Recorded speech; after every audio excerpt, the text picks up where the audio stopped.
Trago aqui para vocês um fenômeno muito importante que acontece com as substâncias químicas, que é a alotropia. A alotropia é a propriedade que os elementos químicos têm de formar substâncias simples diferentes. Por exemplo, o oxigênio, para formar a molécula de ozônio, só precisa de mais uma molécula de oxigênio.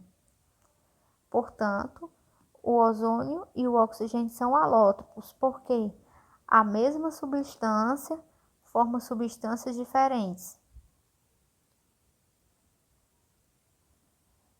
Mais exemplos aqui de alótropos.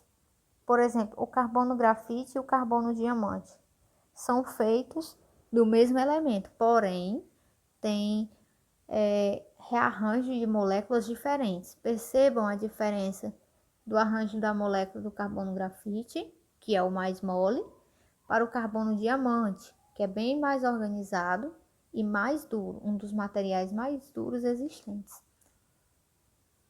Uma coisa que também influencia na verdade, o estado físico deles influencia, porque a variação de temperatura também muda com o estado alotrópico. Por exemplo, o carbono grafite, ele possui o ΔH de menos 94,5. Já o carbono diamante possui o ΔH de menos 94,55. Então, vai mudar de acordo com a forma que ele esteja. Trago aqui alguns exemplos, mais exemplos, né? O enxofre rômico, o fósforo branco, já falei do carbono, já falei do oxigênio, são os mais conhecidos alótropos. Para a gente entender um pouquinho da termoquímica, a gente precisa lembrar da mudança de estado físico. Como é que acontece isso?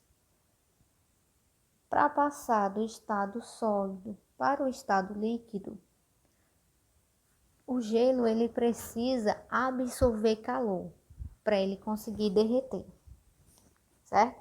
Quando ele absorve calor, está indicando que essa reação é a reação endotérmica.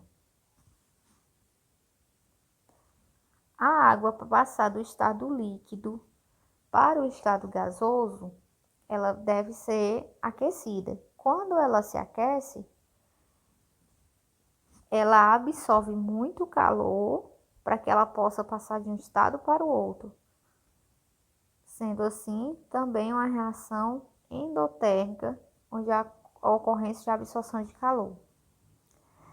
Já na passagem do estado gasoso para o estado líquido, por exemplo, a chuva, ela precisa liberar calor para voltar a ser água na forma líquida. Então, a reação exotérmica que libera calor. A água estando no estado líquido, para passar para o estado sólido, ela precisa também liberar calor para ela conseguir voltar ao estado que ela era antes. Então, se ela precisa liberar, é uma reação exotérmica. Trago aqui questões a serem resolvidas por nós. Então, a primeira pergunta. No nosso cotidiano, ocorrem processos que podem ser endotérmicos e exotérmicos. Assinala a alternativa que contém apenas processos exotérmicos. A formação de nuvem. Como é que as nuvens se formam? É do estado líquido para o gasoso. Então, essa reação é a reação endotérmica, não é exotérmica. Secagem de roupas. A roupa ela está muito molhada e para aquela água sair, ela precisa evaporar. O que é a evaporação? É a passagem do estado líquido para o estado gasoso, também um processo endotérmico.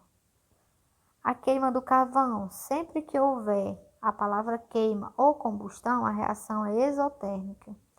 Então, formação das nuvens, secagem de roupas são endotérmicas e a queima de carvão apenas é exotérmica. Então, item A descartado porque pede todos que são exotérmicos. Formação de geada. O que é geada? É a passagem do estado gasoso para o estado líquido. É uma reação exotérmica. Combustão também é uma reação exotérmica. E a evaporação, a gente viu que para evaporar, vai passar do estado líquido para o estado gasoso, ela precisa absorver calor, portanto, a reação endotérmica. A combustão é uma reação também exotérmica. Sempre que houver queima ou combustão, a reação sempre será exotérmica, sempre irá liberar calor. A evaporação da água dos lagos. Para a água dos lagos evaporarem, elas precisam passar do estado líquido para o estado gasoso. E a gente já viu que aí é uma reação endotérmica. Item B descartado também. A evaporação da água, a gente viu que é endotérmica. A secagem de roupas, a gente também viu que é endotérmica, mas a explosão é exotérmica. Então, só tem um exotérmico, descartado também. Queima de carvão, exotérmica. Formação de geada, exotérmica. Derretimento do gelo, passagem do estado líquido, do estado sólido para o estado líquido. É uma reação endotérmica. Portanto, também descartada, restando apenas o item E, que é a combustão, explosão e a formação de geada como reações exotérmicas. Na segunda questão, eu tenho um gráfico para a gente analisar e esse gráfico tem valores. A fórmula é a seguinte: variação de entalpia é igual a HP menos HR. Qual valor está representando HP? 50. Qual valor está representando HR? 100. Quanto é 50 menos 100? Menos 50.